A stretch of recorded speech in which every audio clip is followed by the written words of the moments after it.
बिलाखिर आसिफ अली जरदारी ने corruption case से बचने के लिए अयान अली को मुल्क से बाहर रहने का पैगाम भिजवा दिया।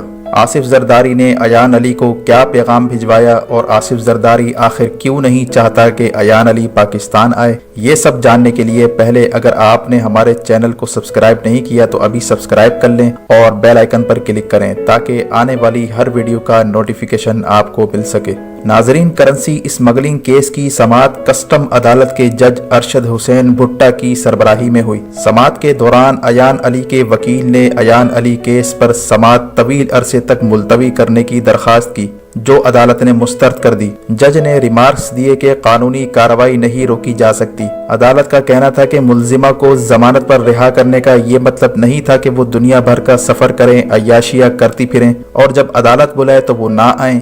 इसी तरह जज ने यह भी कहा कि अयान अली दुबई से ओमान चली जाती हैं, पाकिस्तान क्यों नहीं आती। अदालत ने अयान अली की अदम हाजिरी पर सख्त बरहमी का इजहार किया और कहा कि अगर आइंदा समाअत पर अयान अली पेश न हुई तो अयान अली के खिलाफ रेड वारंट भी जारी किए जाएंगे और इश्तिहारी करार दे दिया जाएगा। अदालत ने अयान अली की जमानत देने वाले 2 जामिनों को शोकाज नोटिस जारी करते हुए अदालत में तलब कर लिया, जबकि अयान अली की तमाम जायदाद जब्त करने के लिए तफसीलात तलब कर ली। वाज़ेह रहे कि अयान अली को 14 मार्च 2015 को इस्लामाबाद से दुबई जाते हुए बेनजीर भुट्टो एयरपोर्ट पर करेंसी स्मगल करने के इल्जाम में गिरफ्तार किया गया था, जिसके बाद इन्हें जमानत पर रिहा कर दिया गया। वो अदालत की जानिब से बैरून मुल्क तो चली गई और फिर कमोबेश 2 साल का अरसा हो गया, वो अब तक वापस नहीं आई। जराये के मुताबिक अयान अली आसिफ जरदारी से मुसलसल राब्ते में है और अयान अली की अहमियत आसिफ जरदारी के नजदीक वही है जो इसहाक डार की अहमियत नवाज शरीफ के लिए है। इसहाक डार और अयान अली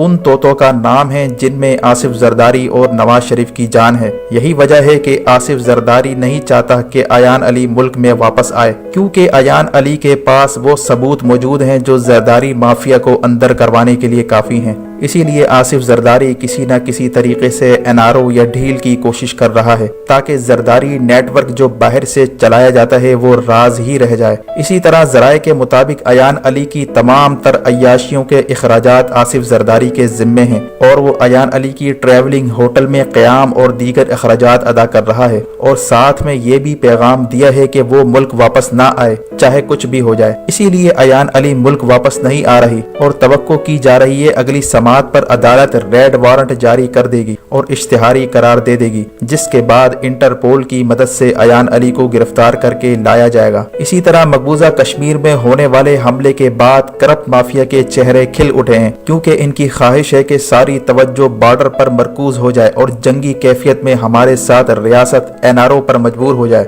और सारे केसेस बैक बर्नर पर चले जाएं। लेकिन रियासत ने अटल फैसला कर लिया है कि वली अहद मोहम्मद बिन सलमान के दौरे के बाद एक भरपूर ऑपरेशन लॉन्च किया जाएगा, जिसमें बचे कुचे जितने भी करप्ट माफिया के लोग हैं उनको अंदर किया जाएगा। वीडियो देखने का शुक्रिया। वीडियो को लाइक करके शेयर करें और मजीद अपडेट्स के लिए हमारा चैनल सब्सक्राइब करें और बेल आइकन पर क्लिक करें ताकि आने वाली हर वीडियो का नोटिफिकेशन आपको मिल सके। अपना और गिरदोनवाह के लोगों का ख्याल रखें। अल्लाह हाफिज।